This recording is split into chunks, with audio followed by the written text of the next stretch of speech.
the US EPA Region 2. Some I've met many of you in the past. I'm filling in for Judy Talbot, who couldn't be here tonight, but we expect her to be back at the next meeting. In a minute I'll go through the agenda, but first we want to do some introductions so everyone knows who's here. And thank you very much all for coming. We'll start with the members of the CAG, if you would mind introducing yourselves. Okay, I'm Nicole, I'm a mayor and a resident. Vivian Milligan. Can you hear Bliss? Robin Panetti, resident. Gretchen Samarco, resident. Lisa Chang, I'm a resident. Doug Roussillon, resident. Thank you. And now if we can go around the room, just tell us your name, if you have a particular affiliation, let us know that. If you're a resident, you can let us know that as well. So we can start over here. Okay. I'm Judith Zelikoff. I'm a professor at NYU School of Medicine. I'm director of community engagement for the NIH, and I am an integrated member of the Remco Turtle Clan tribe, working with them.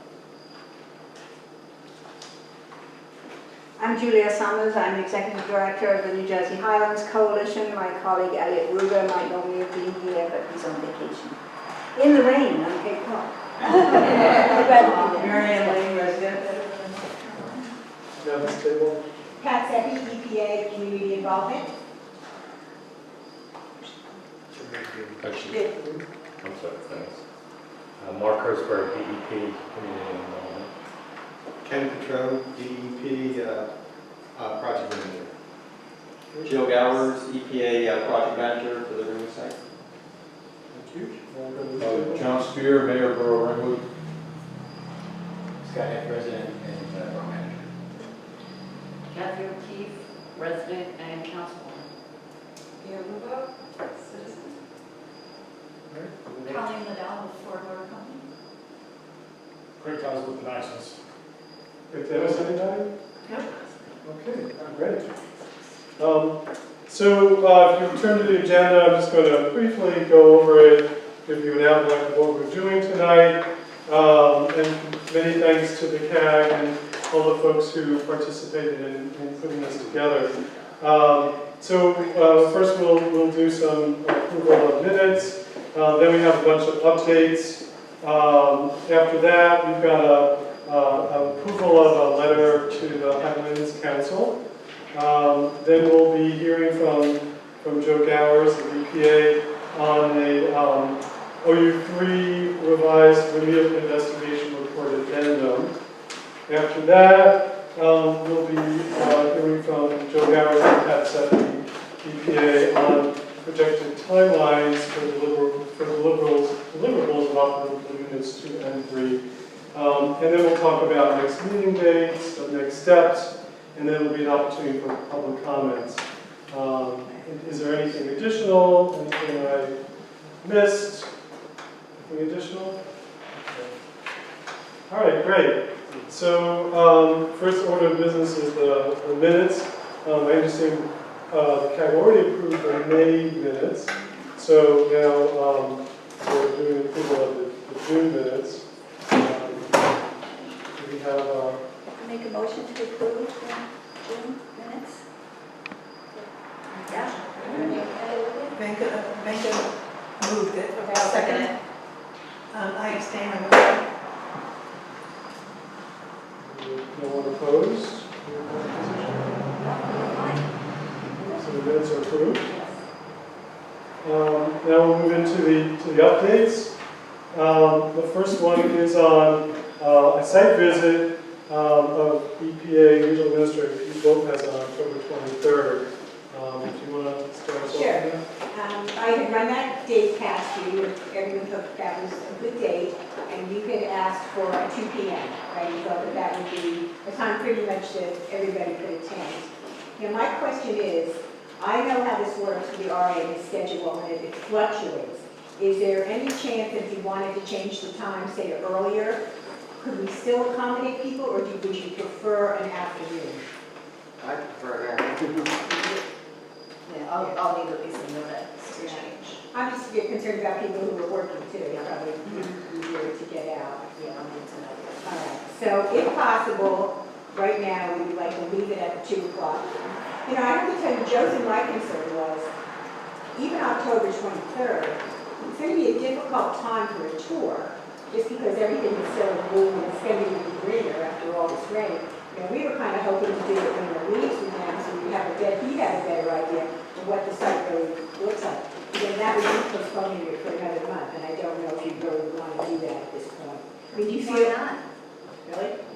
We've been waiting for that for 15 years, you know, so. I mean, it's better if the leaves are down. Sure. I mean, I just. But then you don't want it to be too late in the afternoon. Well, Because it starts to get dark. Then we have to definitely make it by 2. Yeah. But then at least he can see Peter's mind in some of the other Oh, yeah. places. Because now it's just, oh, there it is, you Yeah. know, it doesn't really.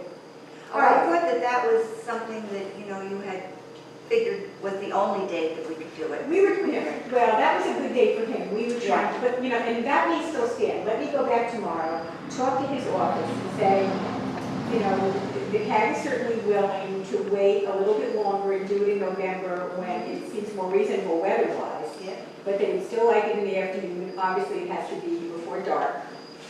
Okay. Now, the other question that I did get from my division is, who would you want there besides obviously the RA? I mean, we would be there. Yeah, the Ringwood Council. The council? NYU. Okay. There's a lot of people I like. Are there, I mean, yeah, but we probably should know that in advance, so we Oh, can yeah. figure out time. Well, I'm kind of thinking like Chuck's dad, and of course, if we can get Chief Man. Okay.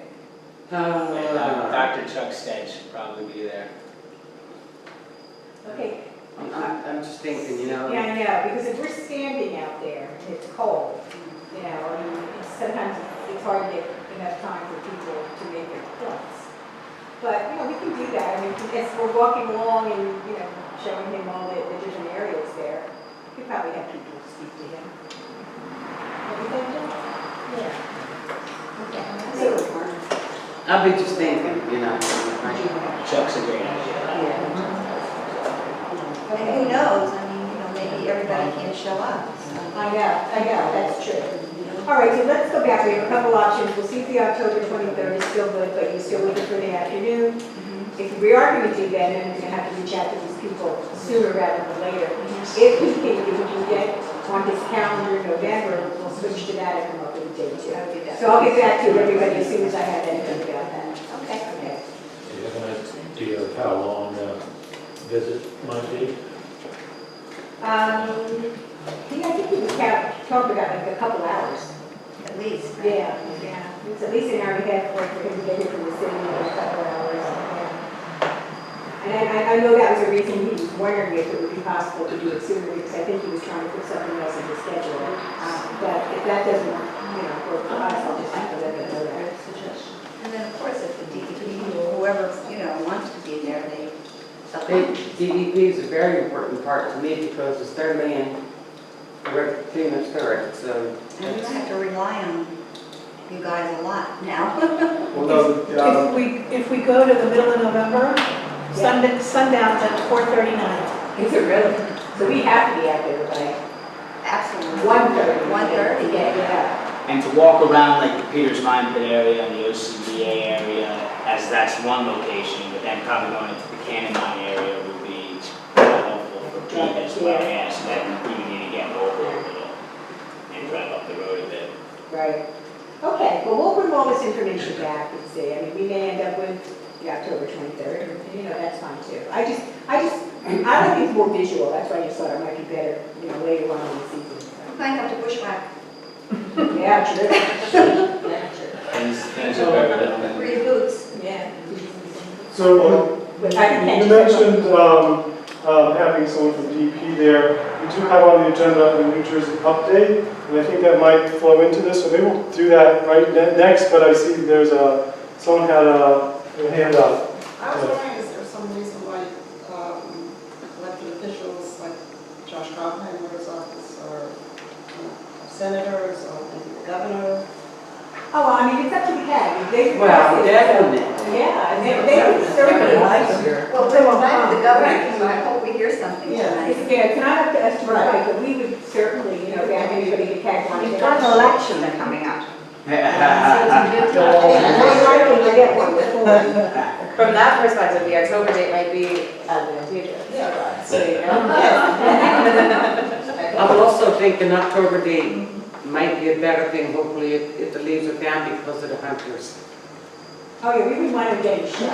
You know, because in November is really like heavy, They're pretty heavy. yeah, heavy hunting. On the That's street? a good point. No, but we're going like that, I That's good, that's good. I like that kind of shot. Well, me too, you know, I mean, I can tell, if I see people, but, you know, I just feel Yeah, we never even thought of that.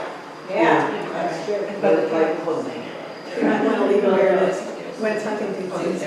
All right, you're right, good point. both started this month.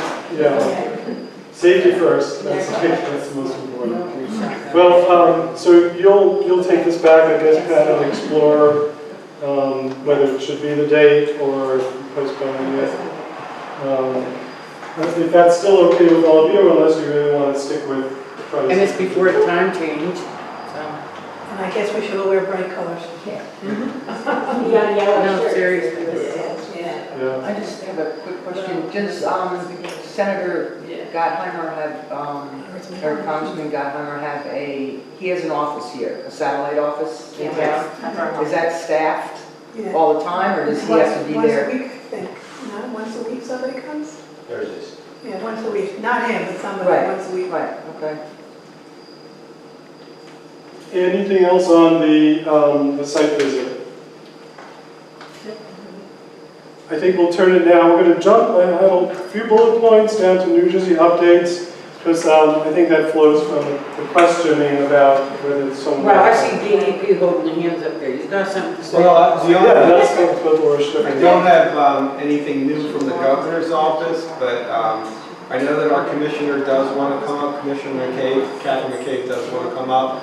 Wow. And her office is going to talk to EPA and try to coordinate it for the same date, whatever date is picked. So she's currently out of the country, but her office is going to try to schedule it with EPA, work with EPA to schedule it for the same date. So she would be coming up theoretically at the same time, and of course Mark and I would probably be there. That would be great. It's very important because of the fact that the state owns Peters Mine Pit, Right. you know, so they play a big part in this. Right. Yeah, and she does want to come up, so we'll really try to work that out for the same date, if not a different date. Any other updates from New Jersey? I know that there was questions about the natural resource injury and damages. The only thing I have for that is that, I don't know, you probably saw the press release about a month ago with the commissioner and the attorney general. There's going to be a new emphasis with this administration for natural resource injuries and damages. So they are definitely interested in pursuing it more than it's been pursued in the past, with the past administration. The way it generally works in our program is that our Office of Natural Resource Restoration gets involved right at this point when we're finishing up the remedial investigation. So they don't really get involved prior to that. They wait until we're done, we or the EPA, whoever is doing the work, is done with the remedial investigation and everything's been characterized and delineated. That's when our Office of Natural Resource Restoration gets involved and then begins to evaluate the extent of natural resource injuries, how much restoration has already been done or mitigation has been done, and then evaluate if there's outstanding injuries that need to be mitigated or assessed for damages. There's a difference between injury and damage. The injury is the impact to the natural resource that's evaluated. Damages are a cost estimate of what the value of those injuries are. So they first start with an injury assessment to try to characterize the impact to whatever resources have been impacted. And that would include groundwater, wetlands, biota. So they would evaluate that based on the results of the investigations that have been done, and then determine what mitigations have already taken place and what's left over to be over. Yes. And you talked about the press release that I saw, there were specific sites listed. Correct. We weren't one of them. Correct. Any chance that we could get ourselves on that list? Well, so I don't we think could look more closely I don't at think it? there's anything unique about that list. That was just what they knew of at the time that they went out with. Those cases have been in the system for quite some time and have been evaluated. The department has been pursuing. So they've already been in the process, is what you're Well, saying, and they got not caught up. necessarily in the natural resource injury assessment process, but they've already been in the site remediation program process. So their old sites, actually a couple of them were with my group for years. So they've been through characterization and evaluation. So they've been in the system for quite some time, and they just picked those out as ones to mention that to emphasize their new interest in going back after old responsible parties who haven't come to It the wasn't an table. all-inclusive list, it was just Correct. a sampling. Correct. Okay. Yes. So that's a specific division, department of the DEP, right? There's an office. It's called the Office of Natural Resource Restoration. It's a group of about 4 or 5 people.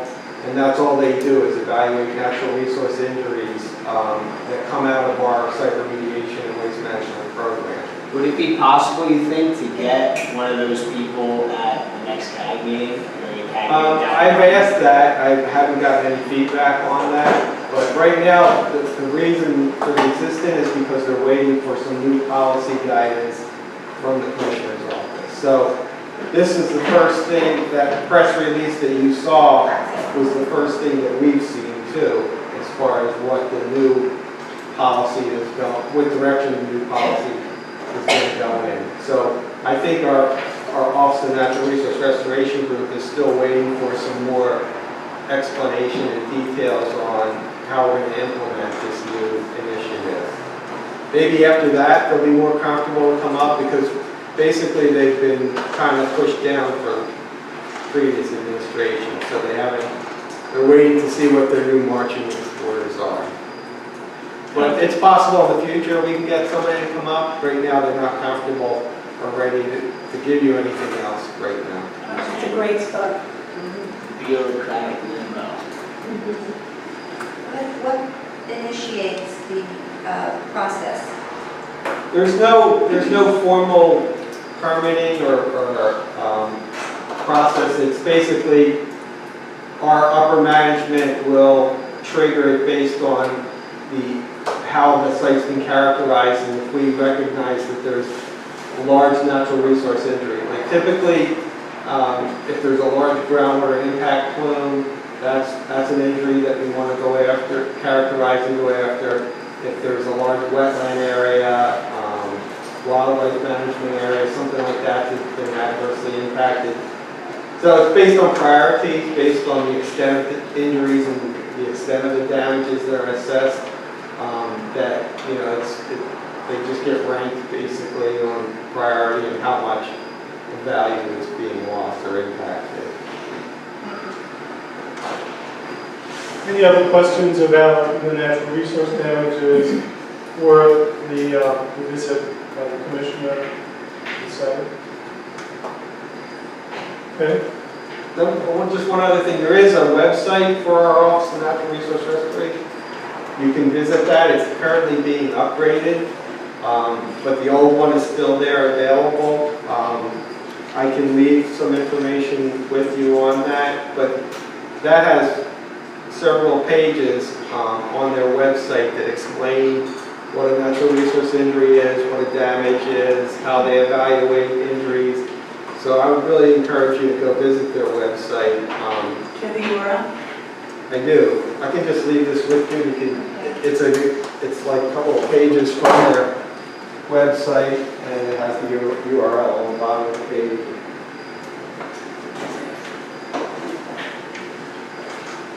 It's a simple URL. It's not very simple. Well, we have it up here. If after the meeting you would like to get that website, if you just come up to the Yeah, if you go to the DEP web, the general New Jersey DEP web page, they're under natural and historic resources. They're under that program, the Natural and Historic Resources Program. You'll see Office of Natural Resource Restoration. I'll just read it for the tape. It's just nj.gov/DEP/NRR/index.html.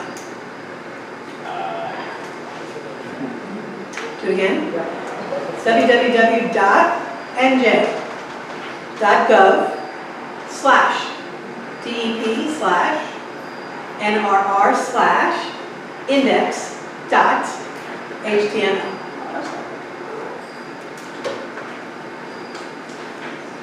Okay, so now move on to the next item, which is a follow-up from the last meeting on the public well testing. So I'm just going to read the statement of the CAG prepared in response to the presentation that we had at that last meeting.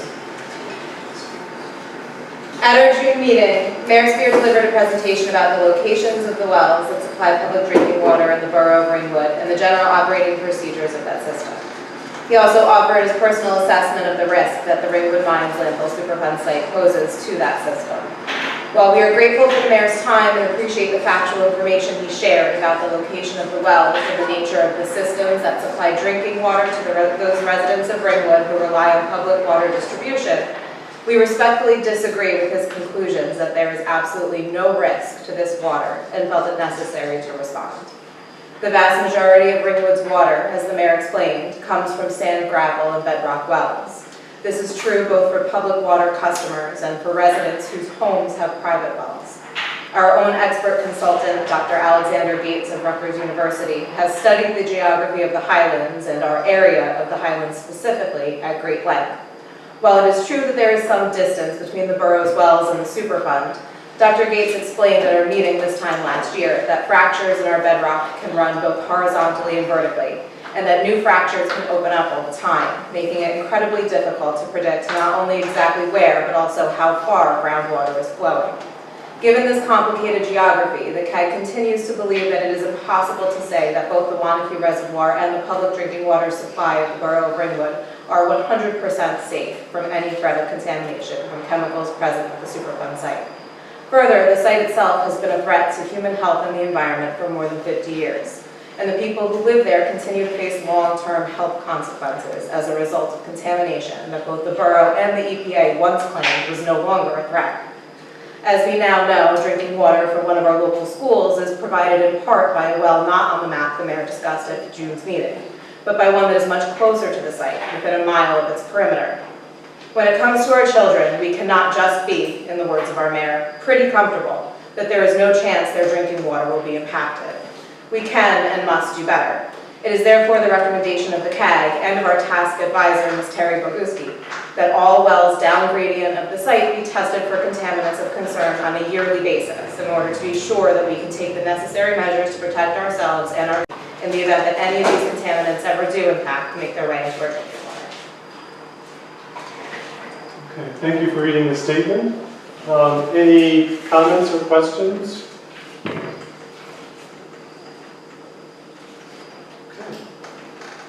Let me give this back to you. Thank you. Put the URL up there meanwhile. Okay, so next is any update on the NYU study. And Judy, if you could kind of tell us, for those folks who weren't here at the meeting, what the purpose of that was and kind of where things stand. So my laboratory, I'm here as a scientist and as a community engaged individual and director. And so, as I said, we've been working with the Turtle Clan since 2013, and one of their major concerns was, of course, are they exposed and is their drinking water safe to drink, and what about the soil, and how does the air look. And so this is what we do. I'm part of the Department of Environmental Medicine from NY Medical School. And so we address their concerns by actually utilizing citizen scientists from the community, and as well as our own graduate students in the area. And we tested, I'm sorry, I don't recall the exact numbers, maybe you did those, but we examined maybe 14 the tap water within 14 homes, which were provided for us, the locations were provided for us by the Ramapo residents there as to where they would like these things tested and whose homes. We also tested ponds. We tested Sally's Pond in 3 different locations, and we tested, oh gosh, I forgot the name of the reservoir. Monksville. Thank you, Monksville. And a couple of other places, again, all shown to us and recommended to us for testing by the citizen scientists from the Ramapo community. We also followed up with soil testing. Right now we only have 4 samples, but once our move is complete, we're hoping to come back and get more soil samples from different locations. And we also did air measurements. And looking for basically air particulates in the air, and also for metals. And that's what we did, went part of this. So we had a meeting which we released the results because the people of Ringwood own this data, and it was ours to give to them and to have them. So we didn't release anything until they got letters, and we had a town hall meeting which many of you attended. And basically what we found was that within the homes, for the most part, and we did a lot of comparisons between the Monksville Reservoir, and we looked at the water quality from the municipality for 2016 and compared what they had and what they were showing. And you have to understand that any municipality, not just here, they don't measure the full gamut of things that we measure. So using high-power instrumentation, we measured like 36 or 37 different metals. We did not measure organics. And we found, in the drinking water, we found 2 homes that were elevated with lead. And in looking at the municipality and their lead levels, which are below the standard, we conjectured, and we feel very strongly about it, that it was from the infrastructure of the homes. One of them well exceeded the standard, the New Jersey standard for water lead levels and the federal standard.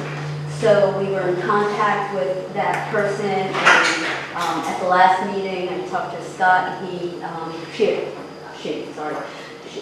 person had called him, and they are doing monitoring, so our job is done, in terms of helping.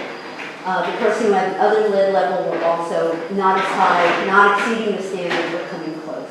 And we also conjectured that that is also from infrastructure. Anyone who hasn't had their plumbing replaced since the early 1980s probably has, for the most part, will have lead in their infrastructure, in their plumbing. And when that gets old, it flakes off, and you can have flint.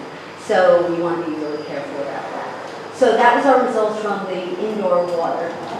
We also tested, as I said, because a lot of people use Sally's Pond for fishing, for some recreation, and so that was of concern. And we did find within at different areas in Sally's Pond, compared to control, compared to other ponds in the area and outside the area, including Ramsey and everything else, we did find that there was some high toxic metals that were found there.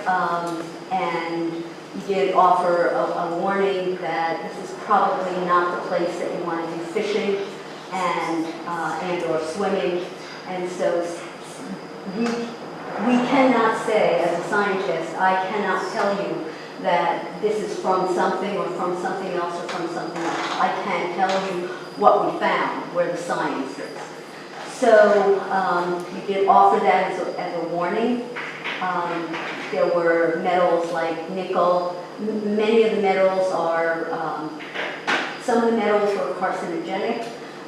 They weren't at exorbitant levels at all, but they did exceed what we would have expected to find there, even with our geology here, and we did work with Alec Gates with this. He's one of our collaborators.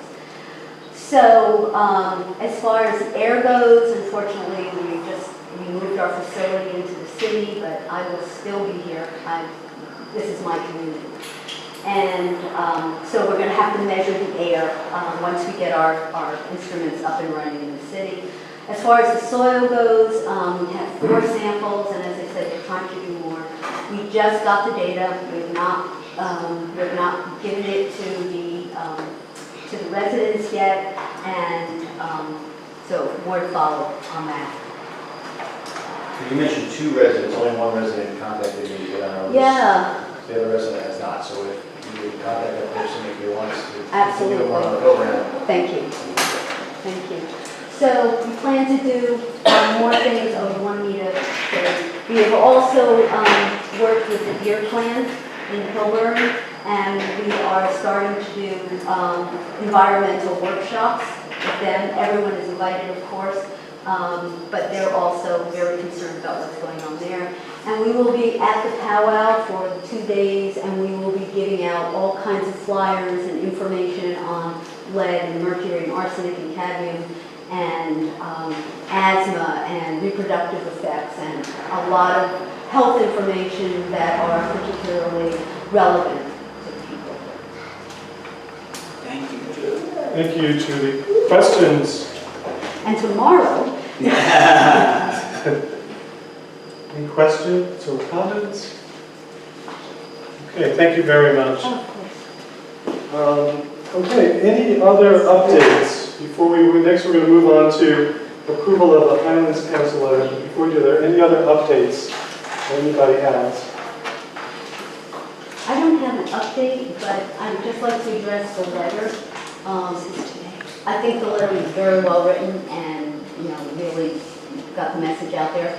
I would just offer or suggest that if you feel that something should be tested each year, that perhaps you could go 1 step further and just say what you feel they should be testing for. Oh, we did, I didn't name them specifically, but the contaminants of concern that are listed in the EPA. Okay, so there'll be no question about that, what they are. What they are, yeah, Okay. we can name them specifically. Okay. They are listed in all the EPA. Okay. Never done some sort of that. Yeah. Any other comments or updates before we move on to the letter? Okay, so now the CAG is going to discuss approving the letter to the Highlands Council. Dear Ms. Plevin, congratulations on your appointment by Governor Murphy to become Executive Director of the Highlands Council.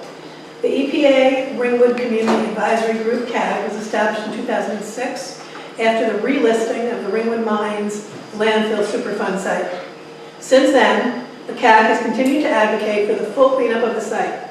As Senator Lautenberg's aide, you were always a strong advocate for the environment and for the Ramapo community living on the Superfund site.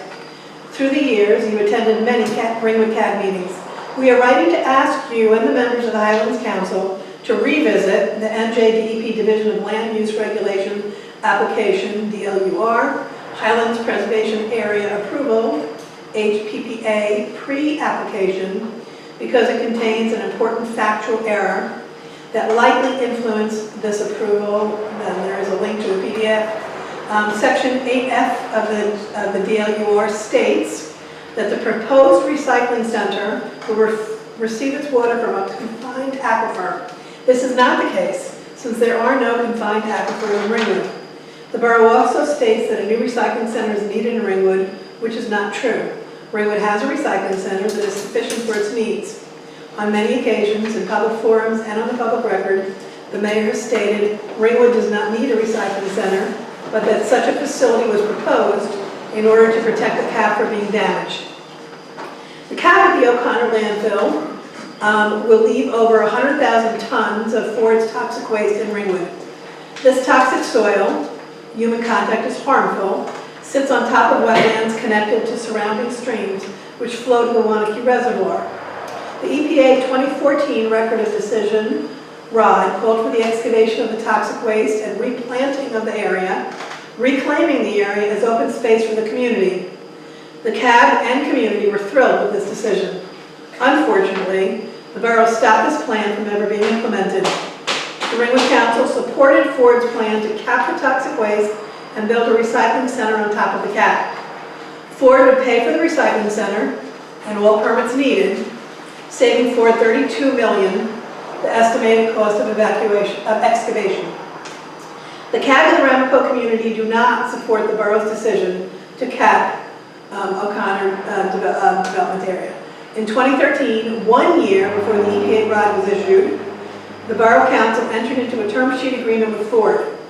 The borough would receive $4.5 million and a new recycling center, gifting the old recycling center to the community in exchange for issuing a broad general release of liability for Ford Motor Company, as well as supporting the capping remedy for the O'Connor landfill and supporting monitored natural attenuation of the groundwater.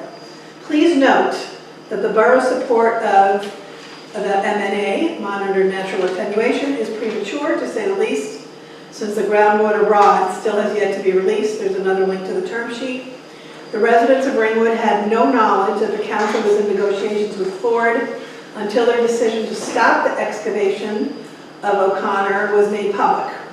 They were also not aware that the borough was applying for and receiving exemptions from the Highlands Council until after the exemptions had already been issued. As you know, Ringwood is 100% in the preservation area, home to the Wanakee and Monksville reservoirs, serving over 3 million people, and sits on a complicated, fractured Highlands sole source aquifer. Ringwood residents receive most of their potable water from the Highlands aquifer. In light of the circumstances listed above, the Ringwood CAG believes that the Highlands Council should revisit Ringwood Borough's State of New Jersey DEP Division of Land Use Regulation application. Doing so is in the best interest of not only the people of Ringwood, but of all the people of New Jersey who rely on the protections of the Highlands Council. Sincerely yours, Ringwood Community Advisory Group, that lists our names and CCs to the Highlands Council. So we are going to vote on approving this? Yeah, I think everybody has had a chance to read it. We edited it together, and do we agree that we want to? Should we make that edit though of naming specific chemicals that we want tested? Oh, that's from the statement in response to the mayor, that's not the resource Yeah. letter.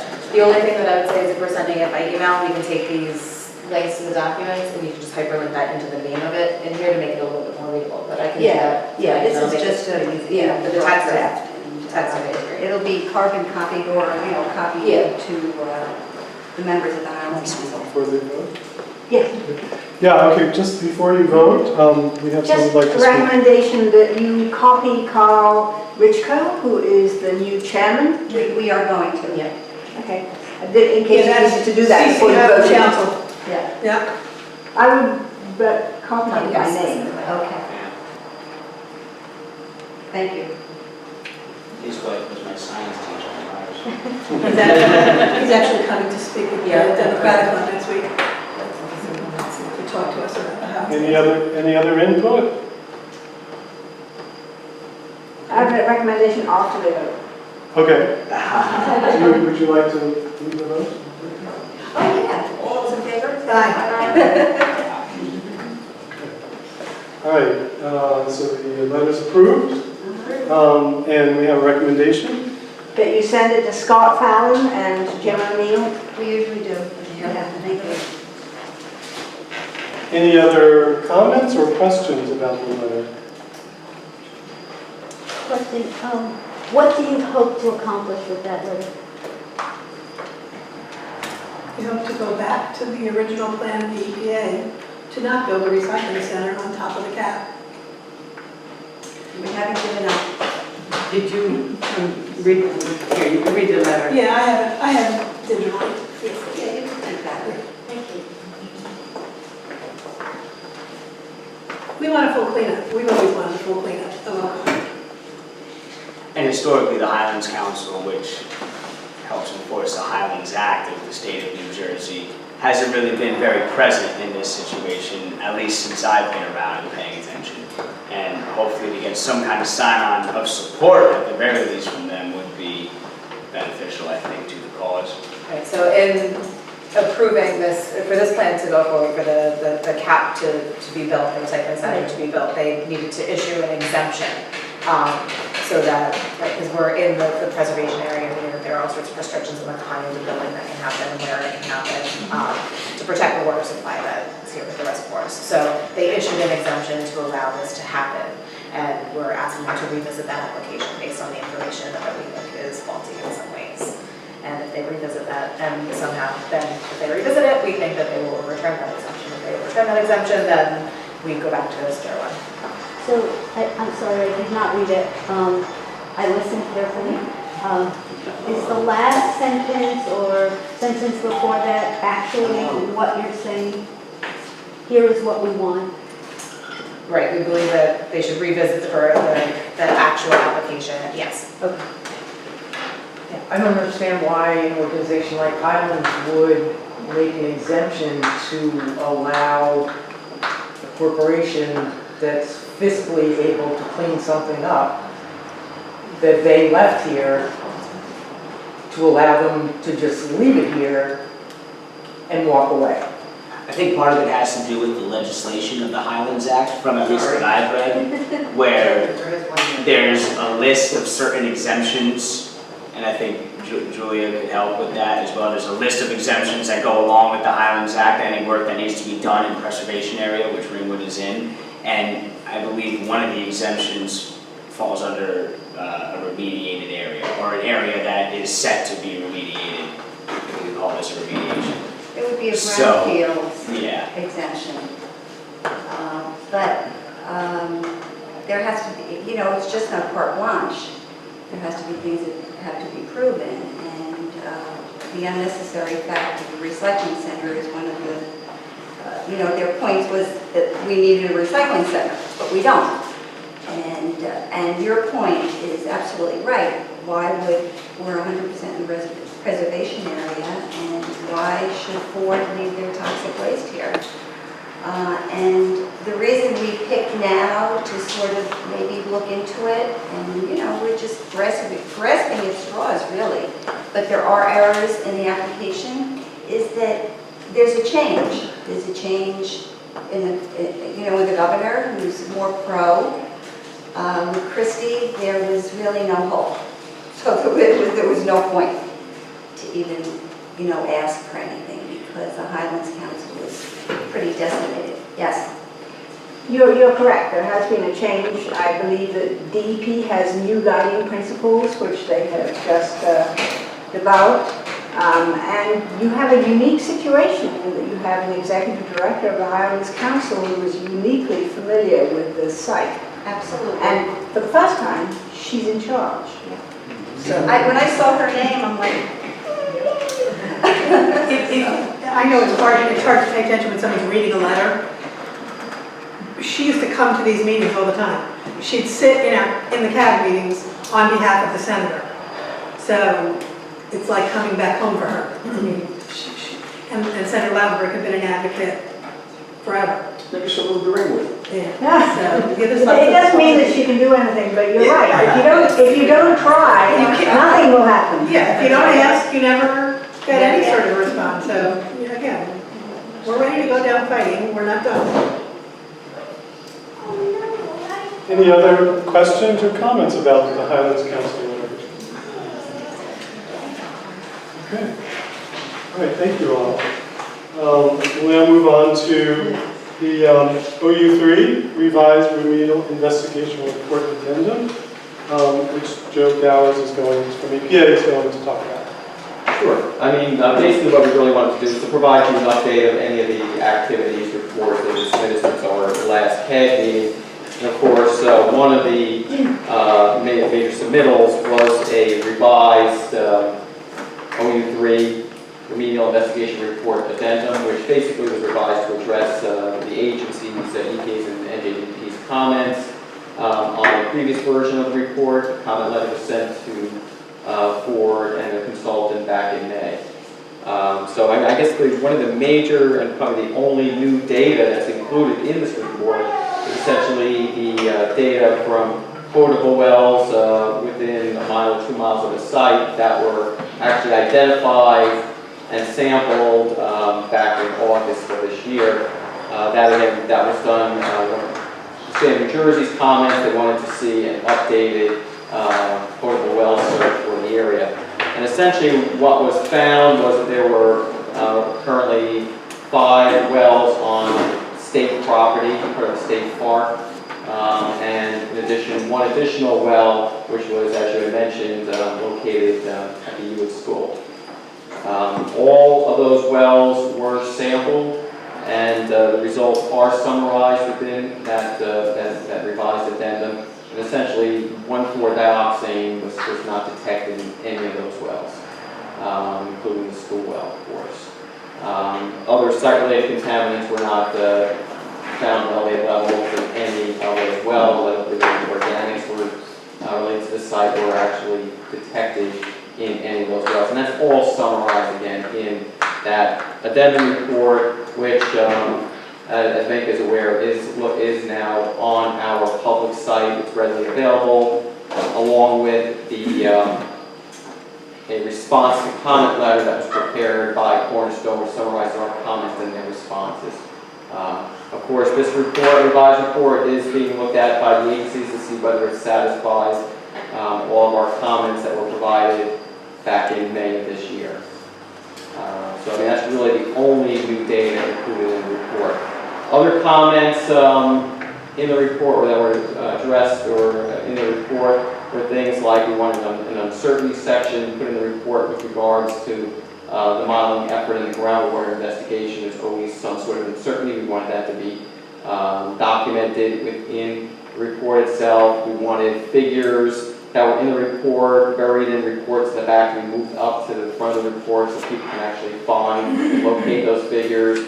We wanted to generated ISO concentration figures for 1,4-dioxane, so like a blue map for 1,4-dioxane concentrations. And then there were various typos and so forth that needed to be addressed within the report itself. Joe, just before we open it up, can you just explain how the monthly de maximis reports fits into all of this? Sure. Well, the monthly de maximis report, which you also should be receiving copies of, basically it's just a summary. Those reports just provide a summary of the work that was done for that previous month for both the OU2 and OU3 work. But as far as the OU3 work, that report was submitted, and in addition to that report being submitted, the annual groundwater sampling round was also collected from site wells and also the surface water bodies. This month? It was collected in August Right. of I went to ask you about 2018 and completed, I think it was September 5th of this month. And when will we see that? We're probably not going to see those results until sometime in October. On those reports there from the Maximus, it says something about changing the parameters of the surface water testing? Yes, we allowed them to stop sampling for semi-volatile organic contaminants, with the exception of 1,4-dioxane, which of course is, we separately contaminate. Oh, so it's just the contaminants, not like, I thought maybe it was like an area. No, they basically were still sampling the locations. We're just allowed them to eliminate that because, quite frankly, we haven't, for many years, we haven't seen really anything in the surface water there for semi-volatile organics. If we're going to see it anyway, we're going to likely see it in the groundwater on site first. So we're really not seeing semi-volatile organics, other than, of course, the 1,4-dioxane being of concern with regards to the site.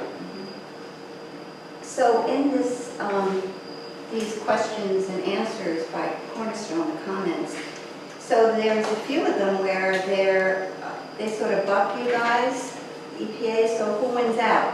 Well, I mean, again, they basically, they did submit comments. They didn't completely agree on some of the issues. They did agree to revise the report in a certain manner, and we're going to be looking at the way that was revised. The state of New Jersey is looking at the way it was revised to see whether or not the revised report basically satisfies our concerns.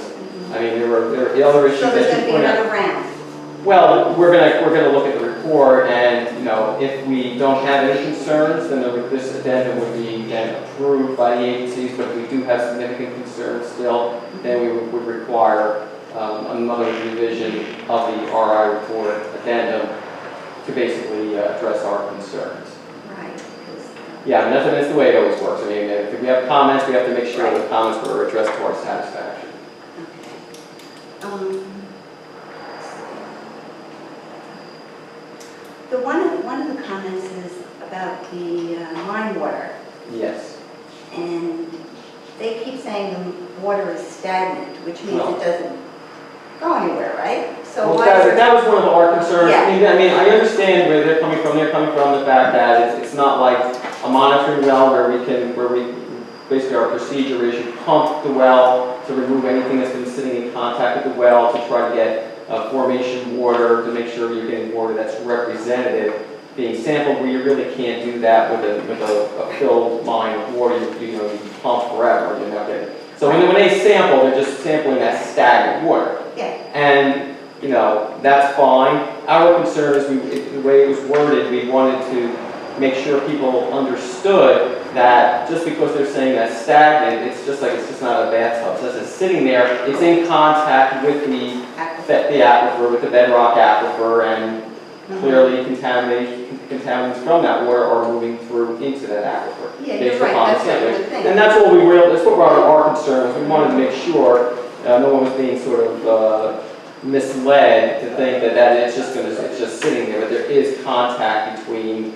And I did notice reviewing the report that Cornerstone did try to make that clear that there is contact with the aquifer. So whether or not that's satisfactory, my geologist is going to be looking at it. The state of New Jersey will be looking at it, and we'll determine whether we feel it's satisfactory. That was really what our concern was. We just want we want the public to understand that it is moving out into the formation, into the aquifer. Groundwater is contaminated, so it has to. Yeah, I mean it's pretty clear. You can see the wells. There's a clear concentration gradient. Yeah.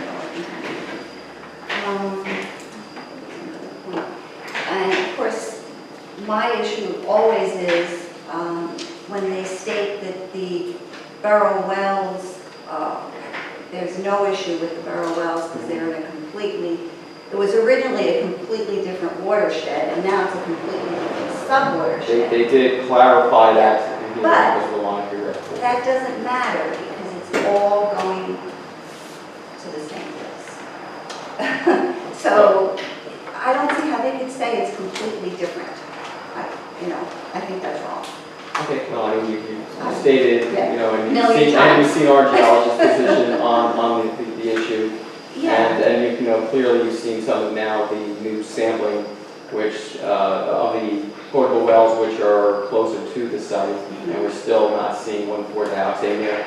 And keep in mind also that we haven't seen the feasibility study yet, but any of the alternatives that are going to be developed as part of that feasibility study are going to provide for the installation of Sentinel Wells. So, we will have Sentinel Wells installed to make sure if there is any further movement, we'll know about it, we'll detect in those wells before it gets I really don't think that you should use, as an example of no contamination, one round of testing at the Hewitt School, at the State Park, down in Darrett, because I don't know what the heck happened that wasn't tested through the years, those wells.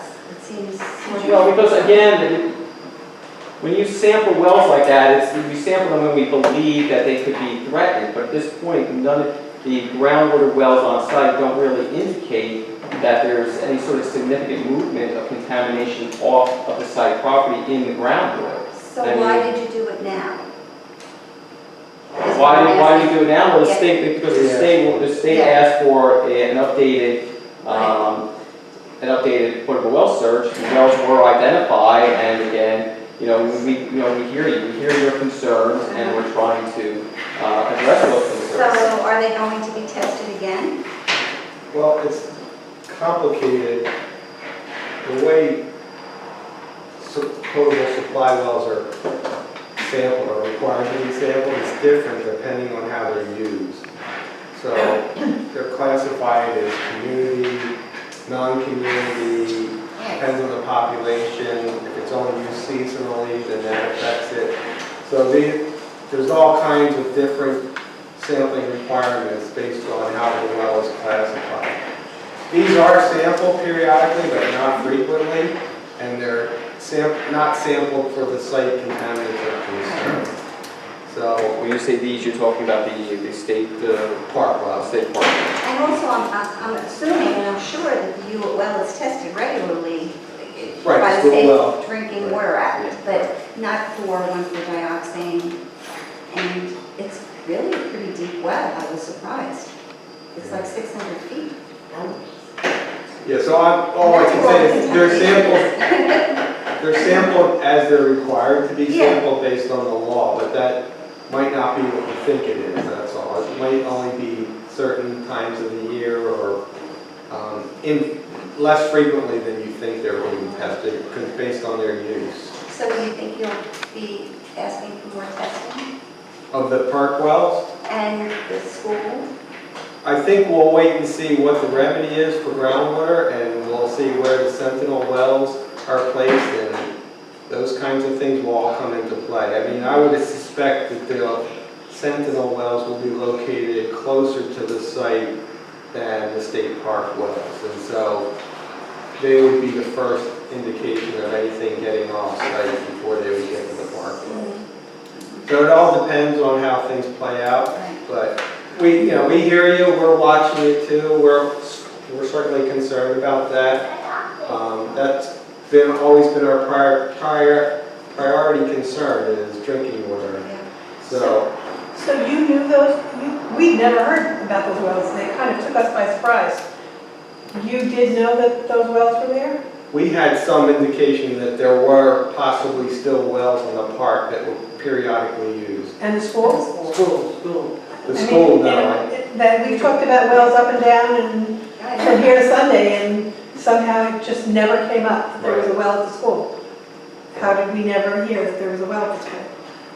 I think because it's not the only source of drinking water at the school, right? I think there is a municipal water supply as well. But I mean, It's still a source of drinking water. we've talked a lot Students at school. about the proximity of the site to Hewitt. And somehow, nobody ever said, there's a well at Hewitt. And I'm not putting that on you. But No, thank you for testing that, and let's keep an eye on those, Well, that because is we one of can't believe we didn't know that they existed. that was one of the reasons why we asked for an updated well search, because it was not clear if they had done a good job of doing a well search. Whose job is it to do the well search? Who's ever doing the investigation? EPA? Yeah, and basically for sort of investigation, and that's who did the well search. Historically not the most responsible.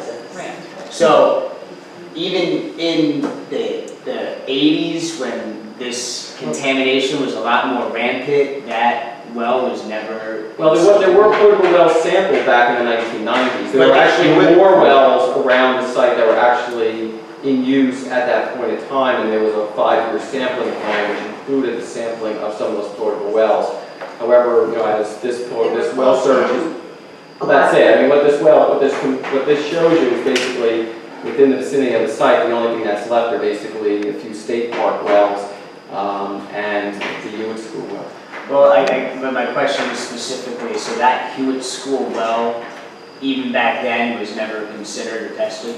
I would have to go back and look in the records. It may not actually have been close enough to the site to be considered, at the time, considered threatened. I think it really focused on wells in close proximity to the site. Hewitt School is like, you know, like a mile and a half from the O'Connor disposal area or something like that. So it's pretty far away. Water goes downhill. What's that? I said the water goes downhill. The water basically flows along, basically follows stream. That's basically the direction of your groundwater. If you look at what's in the report that Joe was talking about, that was done by Excel, there are wells closer to the site that are not used anymore, that have been sealed up or abandoned. So Totally. those probably were the ones that were identified in previous investigations and are no longer being used. So the only ones still being used are the ones that we sampled this time. Point of clarification, we do have a water service at Hewitt School. Hewitt School also has a well that evidently they do all their regular testing for the water system. And in terms of the rapidness, as soon as we heard that there were other wells in the state park and in Hewitt School that had not been tested, the borough of Ringwood suggested that we test it. And as a matter of fact, because it couldn't be done quick enough, the borough of Ringwood did it itself. Ford Road Company didn't do it, and EPA didn't do it. We did the testing because I wanted to make sure once they found out there was a well on their property in addition to our water service, that it be tested before school opened. Which is why we You did that never so knew there quickly. was a well there?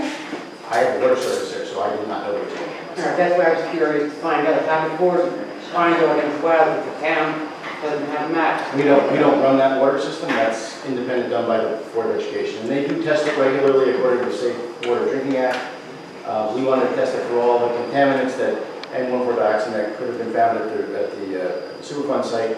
We also tested all the state park wells. We as a town did that because if there are people that are drinking from them, we said, you know what, let's just go ahead and get that done. So we did that in August. And that's why the report that you received is from Excel Environmental, which is the Borough of Ringwood's consultant. Okay, Ford's here, right? So, all right, the town didn't have knowledge of these wells. No, we did a well search per DEP's request, and that's how we found them. What entails a well search? It's an online search. Cornerstone went online. There's a well inventory. It's actually, it didn't take that long, I don't think.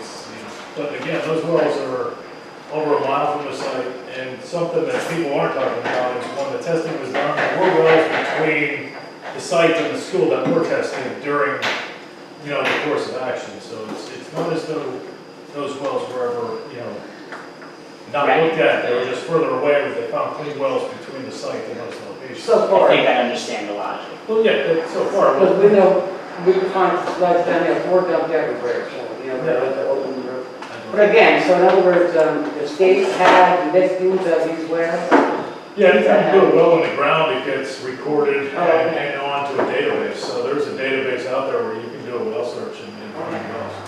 And a town doesn't have some sort of listing? People just dig wells and the town doesn't know about it? State park doesn't necessarily share any of that information. There's seasonal wells. But schools. Schools have been probably there for 100 years. I don't know how old these schools been there. So.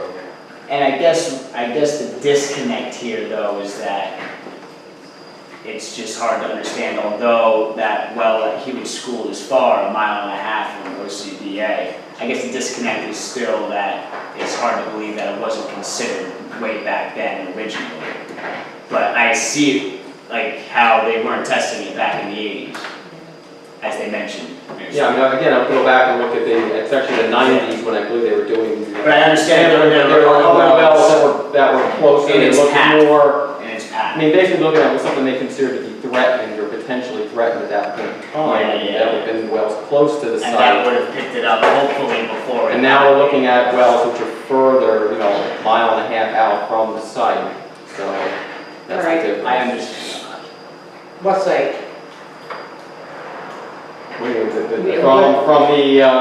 disposal areas at the Ringwood site. All right, so you're talking, we're not including this one that was found right up here off of Martin King Ave? No, that's part of the site. All right, Yeah. so That's that's it. It's about that is probably about 1 mile. Well, that's my from- point, it's The right main there. disposal it's area is right about there, 1.5 miles away. Yeah.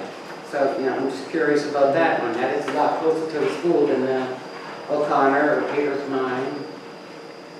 Landscape wise, I almost feel like that area that we were walking around could have impacted the reservoir before it would have impacted those the well at Hewitt School. Yeah, theoretically. but again, looking at where the groundwater contamination is being found at the site, I mean, the only real plume or real significant impact is up by the Peters Mine pit area. I mean, that's basically where you see groundwater impact on the site.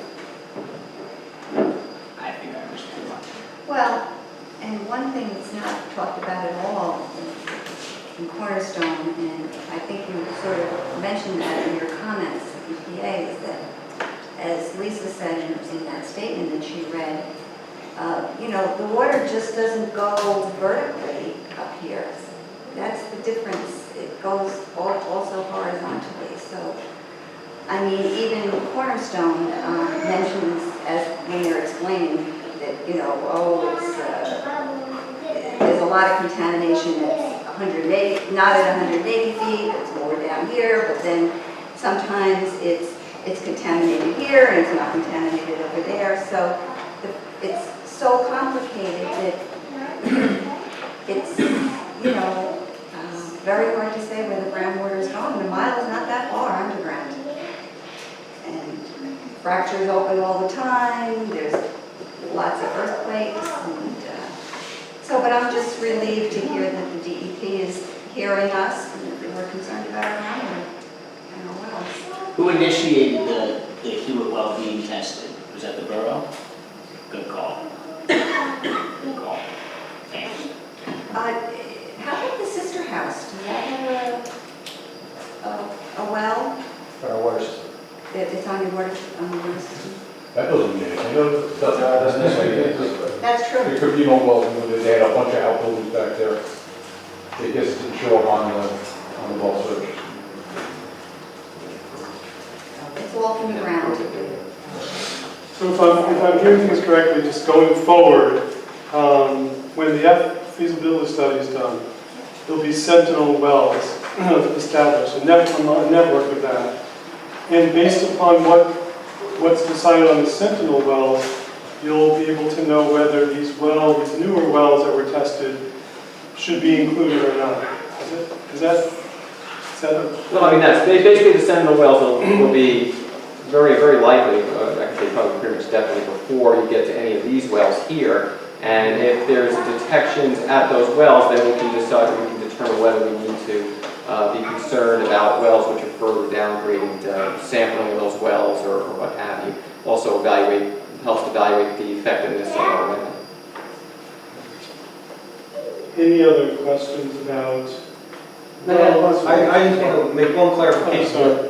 The well search, as was indicated by Craig, is based on wells that the state has permits for. So that doesn't mean that we identified every possible well. People can put wells in illegally or put wells in 100 years ago that don't have a permit and are not on our database. So the best we can do is go by what we know based on well permitting that's been in place for a while. But a very old well, hand-dug wells, people that put in wells on private property and don't get a permit, we can't help with that. All right, I changed my mind. I'm not going to I know for a fact that as you go out here and you go up Peter, you go up to Martin King Ave, there was 2 homes that were right up here before you turn off Peters Mine Road. And I know one definitely had a well. I mean, these all belong to the state. And I also know for a fact as you're going out here, well, this old road was taken out by tennis courts. There was like 1, 2, 3 homes that were going along the path past the church up here. Yeah, I think those are all in the drawing. If you look at the drawing that was prepared that Excel had in their report, it did identify 2 old abandoned wells that I think are exactly what you're talking about. That's the drawing. I know, but they're in the report. And how am I supposed to see that? It's Where, do you have Make a it hard worse. copy? I haven't received the hard copy. I only have one I online. can't bother. I Yeah, looked yeah, at printed well, out, and it's like 1,000 pages. So it wasn't- Actually, that's not true, the report's about 70 pages, and I get you a copy. Yeah, because I can't bother that online stupid stuff. Yeah, I think that the wells that you're talking about are identified on. Oh, I definitely know that the one, was definitely by the one house. Right, and they said that they were sealed. And Shirley was there, she paid that, and that was her grandma's.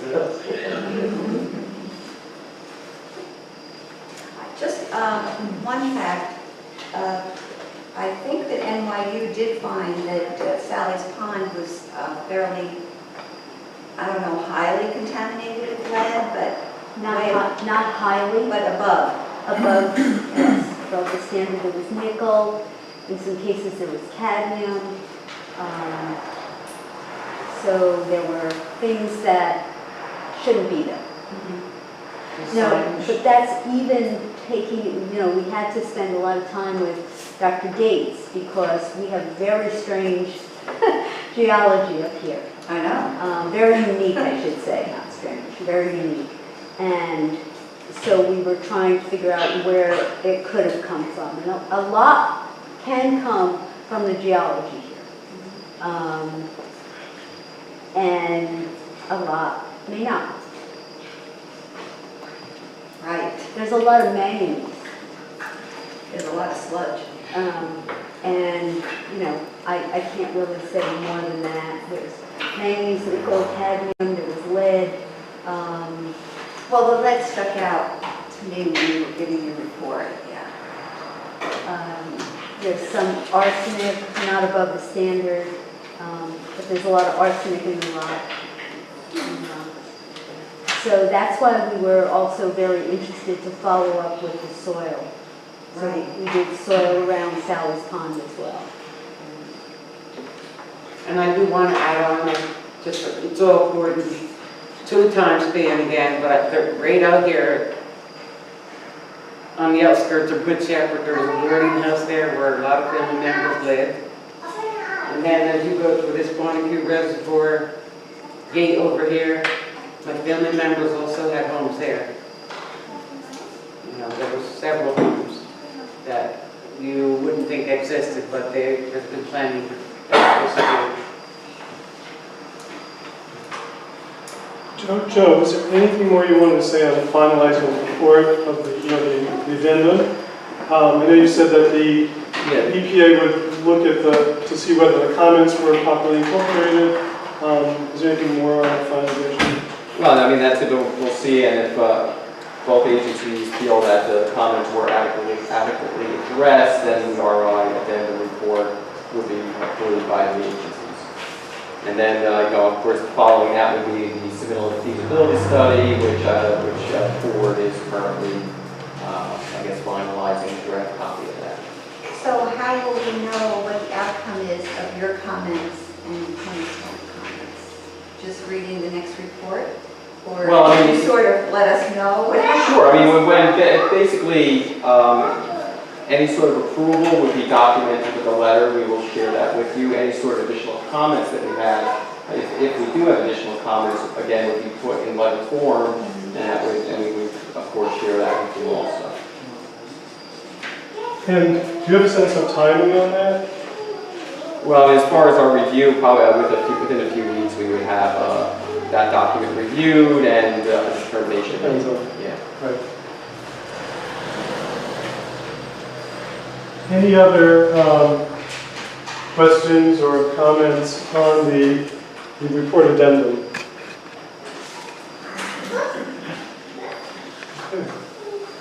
Right, so the next up on the agenda is the projected timelines and deliverables for the two operable units, which Joe Gowers and Pat Seppi from EPA will discuss. You have a handout, looks like this. If you don't have one, there's more on the table there. So Joe and Pat? Sure. I mean, again, if you look at the handout, this was just a modified version of what Hewitt Wells had prepared in the past, and it basically points out where we are in the remedial process here for each of the two areas of concern. You can see at the top, OU3 groundwater. We're basically in the process of finalizing that, the remedial investigation and developing the feasibility study. And with regards to the Peters Mine Pit, County Mine Pit, and O'Connor Disposal Area, the fill areas, again, we're in the process of finalizing the remedial design report. There's still a few more concerns regarding that riparian zone restoration plan that Cornerstone is working out with the state of New Jersey. Once those have been addressed adequately, then the RD report will be submitted and very likely approved, given a few comments we had on it. At the same time, we are working with regards to entering into an enforcement agreement and consent decree with the Ford Motor Company and the Borough of Ringwood, which would require implementation of the remedy at the site. So too, as far as moving forward, once we have that final feasibility study, then we'll share that with your technical advisor, Terry. And as she did the last couple of times when she was here, she'll take a look at it, she'll provide comments, she'll come up here and give a presentation. So that should be happening in the near future, I would say. Yes. They're anxious to get their hands on it too, so they can start reviewing it. So once that happens, then the next step would be that we would put out a proposed plan, which would dictate EPA's preferred remedy for the groundwater. That, of course, would be made available to everybody. And once that proposed plan is released, then we would have a more formal public meeting, like we have had in the past. And we would take questions and comments at that time. The proposed plan meeting, Joe would go through all the different remedies of the feasibility study, what they looked at, and then explain our preferred remedy, and of course then we would open that up to questions and comments. That's we have stenographers at those meetings, so everything can be transcribed. Then we go back and take a look at that transcript and respond to all comments that anybody makes at that meeting. And those comments will be part of the final decision document, which is called the record of decision. And that part that responded to the comments is called the responsiveness summary. So you'll be able to go back and find, our responses to the comments that you made. And your meeting is like when you meet at Ryerson. That was a public, those are public. Yeah, because if Terry comes, I think we'll probably have to look into the library again, because there's no AV here. Because she does always do a PowerPoint, and we don't really have that capability. We've done PowerPoint presentations here. Yeah. And it works out. We could do it. You just need to bring a projector, Yeah. the cord that attaches the computer, and then we have a screen. We have a screen. Oh, We can bring a projector. Yeah, we talked about it. I did it here We with figured we could. That must have been when I was away. If nothing else, I have a. No, then did you bring a projector? Yeah. Oh, that would be good. Somebody brought their own tablet. Exactly. It works really well here. Okay, all right. Unless you think that for some reason, we get a larger turnout than we need a larger turnout. But I mean, this would probably work, fine. We would just have to set it up a little bit differently beforehand. Yeah. So that's the next step for us as far as the groundwater. Anything else? No, that's really it. Just want to point out, though, as far as our response to the comments, you may not get a specific response to every comment. Comments are of the same category, ask the same thing. There'll be one general response in the response to summary that addresses that kind of group of the same type of comments. And I forgot the most important thing. There's 30-day public comment period. But let's just say, for whatever reason, the proposed plan came out on November 1st. About probably 10 days into November is probably when we have our public meeting, give people a chance, to look at that. So a comment period would start the day the proposed plan comes out, let's just say November 1st, and then it would go for 30 full days until December 1st. Unless, there was an extension requested, and then we would take a look at that and determine whether or not to grant an extension. So that's important too. So even if people can't make it to the public meeting and have comments, or you come to the meeting and you have a comment after you leave, there's still an opportunity to get those comments into Joe by either email or regular mail.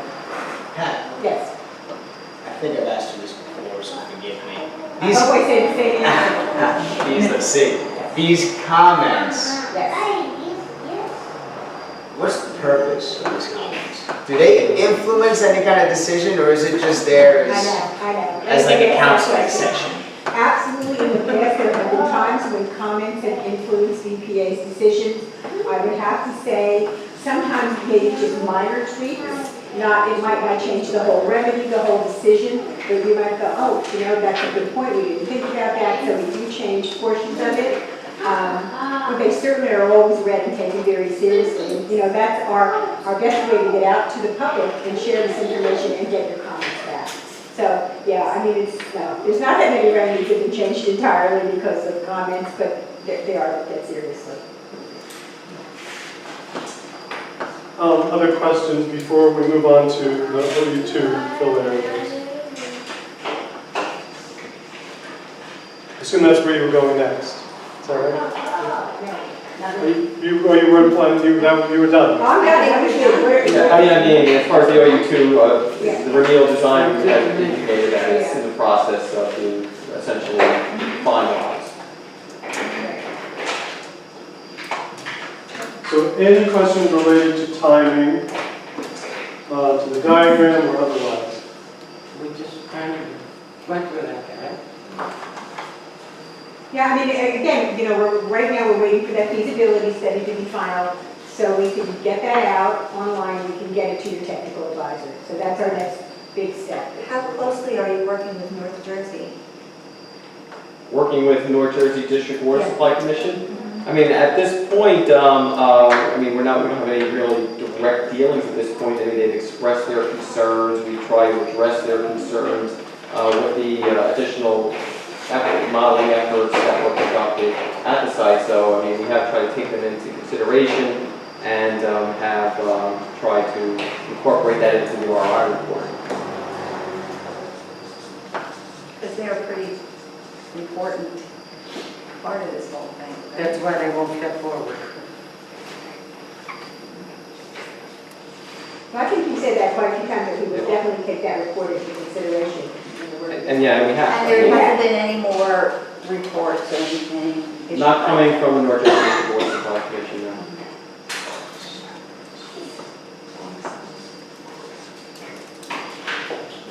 Okay, I was just trying to capture sort of what's likely to happen in the meetings here in the future, and I think the next thing likely to happen is the CAG technical advisor would be doing a presentation after the proposed remedial action plan. Did I get that right? Actually, they'll be doing their presentation based on their review of the feasibility study. So that's actually before. Okay, Yeah. Thank you for correcting.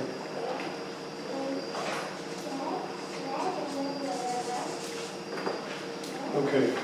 And they may also be on board to review the rock. I don't know. I think there were, I don't remember offhand, there were some different documents that they were, their technical director allowed them to review. I know that if we wanted them to do other things, we would have to request. You just would have to let me know, and I could send it out and see if they can do that. I don't know if there's anything right now, but there could be as we move along. Yeah. All right, any final thoughts or questions on the timeline? All right, so let's move on to sort of the next meeting day, next steps. I'm trying to capture what I think are some of the next steps, which might help us inform when to have the next meeting.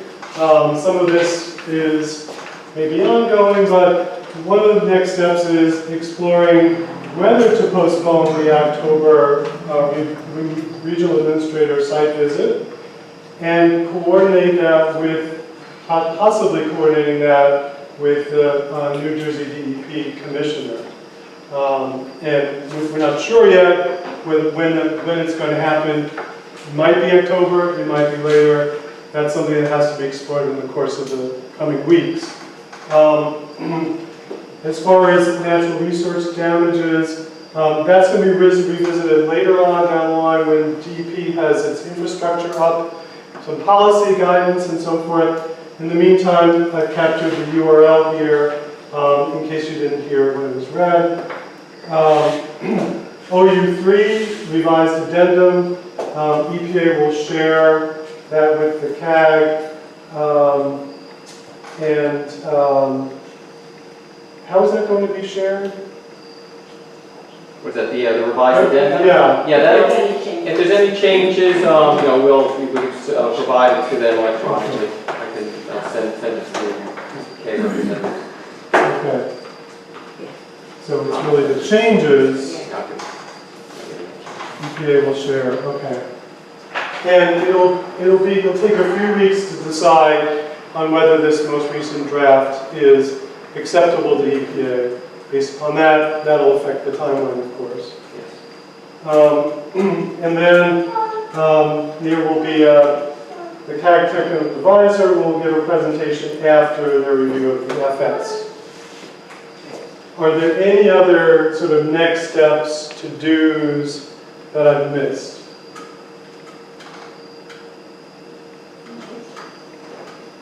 So are we going to, our meeting would be October 11th, unless we're meeting. Yeah. Should we just wait to hear from you?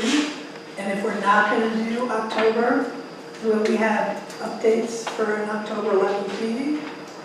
Yeah, I mean, for October meeting, you might.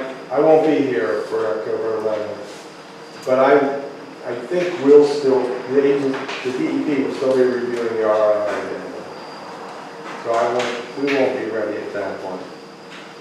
Yeah, and if the feasibility study happens to be released, it'll be a draft document that'll be in the process of being reviewed at that point in time, so we won't be able to sort of report out on it. So do you think we should skip the October meeting? I have a comment on that. I think that it's worthwhile, given the site visit, that there is some kind of meeting, even if you do it as an external, communications. But I think it's good to meet and talk about exactly what's going to be done, exactly what you want to be done. I think it's worthwhile, even if it's a short meeting. Well, no, we can do that. I mean, that could just be us. We could have a meeting. Yeah, I think that's important. That might work too. Let's assume we do the October 23rd visit, and then, I mean, that's on, the end of the month, and then the second Thursday in November, that would be probably a good. That's the 8th. Yeah. Oh, see, and that's to recap what went on at the site visit too. We don't need to drag all of you guys up, and then we can just extend, who's ever being invited to come on the walk that's local, will meet if they want to show up to put in their 2 cents. You don't want to drive from Come New and York put in City? 2 cents. But, yeah, but I don't know that we don't need that. We don't need this group or this group. CAG meeting. We don't need to come. I mean, you can certainly always have meetings, your CAG, you don't Right. have to absolutely. But I mean, so for us. Yeah, for us. Yeah. So you guys don't worry about coming. For which meeting? And if you guys want, you're welcome to, October. but we're not expecting reports from anybody. But November would probably be a good time to recap. Yeah, okay. And we should have a good idea of these bills. So less formal, we won't need a moderator, we'll just do our own thing. That's the one to come. We'll be out to our own. And then back to the whole dog and pony show will be November 8th. That's not like election. November. No, that's the 6th, November 6th, not even that. Elections are Tuesdays. November 6th. Doing this walk prior to the election, I hope. Yeah, so right now that's scheduled for October 23rd. So that would be before. Right. Can I also make another suggestion? I think that the plan that you have, with the plan meeting and then the actual site visit and then the recap or the report back, I think it fits. I wouldn't even bother looking to see if November is a viable option. I think that you've got it worked out really well. I also think, having lived here for a long time, the leaves will be down by the end of October. I was thinking the same thing, You honestly. think so, really? I think maybe we With how should again, just skip the date we have. Yeah, I mean, I don't think they'll necessarily be there, but I think that we'll be able to see. It usually depends on our last summer. One good break. I know, we waited for years and years. There'll be enough down, but it's not going to be changed. Yeah, Yes. It won't be like now. I think that makes more sense. Yeah. So I'm hearing that you want to stick with the 23rd of October. Question though, if we don't know yet about the commissioners, whether the commissioner can make that visit. If the commissioner cannot, but still would like to do a site visit with the regional administrator, would you prefer to delay it so that the commissioner can come? Or would you like to still try to go ahead with it in October? And I don't know what the commissioner wants to do, or the regional administrator, so, but I just would like to get a sense from all of you, whether trying to get the commissioner to a site visit sometime soon after October, if she can't make the October meeting, would you rather delay? That's 2 tours. Would you rather do Right. 2 separate? She may be willing to come to a meeting instead, if it doesn't work out for the I site mean, I'd visit. love it if she came with the governor. Yeah. Especially since she's away for, Phil's she's not away for a gonna whole get a month. shoe 30. Right? If I Phil's read, not gonna get if a I read shoe Scott 30. Fallon's tweet, she's away for a month. She comes back and she may be a little overwhelmed. So what I'm hearing is that go ahead with the regional administrator's visit and don't tie it to the commissioner's visit. We hope she can come. Right. If not, we'll do her another time. We can go anytime. We live here. I'm retired. I can walk anytime. And so with these visits though, for just future reference, it needs to be confined to the Monday through Friday work schedule for you all? Yeah, For the people who are invited, probably. Yeah. No overtime. No, there's not. And I want to put it on you too, to think about that, assuming we do it October 23rd, think about the other people we want to invite too. So could you probably need to reach out to them sooner rather Well, as soon as we have a definite, time for this. So assuming we are going forward with, I'm sorry. Assuming we are going forward with October 23rd, does that have any impact on the decision to meet or the way you meet in October? I guess we've decided in October, we're just gonna meet as a CAG, right? Yeah. Without the government informed. You know, we might even. They're do welcome, someone's house. but we're not, they won't be on our agenda. Well, just keep it so it's open. Yeah, it's an open, You still would be sending out Anybody can come. notice to everyone? yeah, but it'll probably be shorter, Okay, a lot, because we won't be having reports. okay. And one of the purposes, if I heard correctly, is to prepare for the site visit. We probably have our own loose ends we could pull together. Okay. Just remember, this is your site visit. You direct the site visit. Yeah. Okay. All right. So anything else on the next meeting that we've decided? There'll be a less formal meeting, people will be notified, but the government agencies and Ford do not have to be here, although they're welcome. They're welcome, yeah. And, Have you ever been to the site? Oh, yeah. No.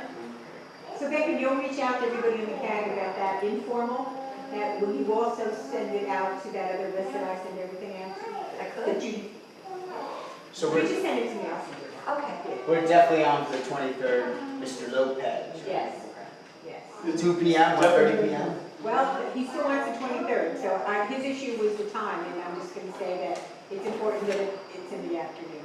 So 1:30 p.m.? We had said 2. So But then we talked about the length of time, and then you said 1:30.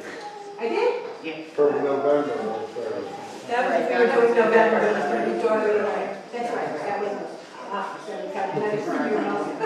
Yeah, we're still okay with October, so.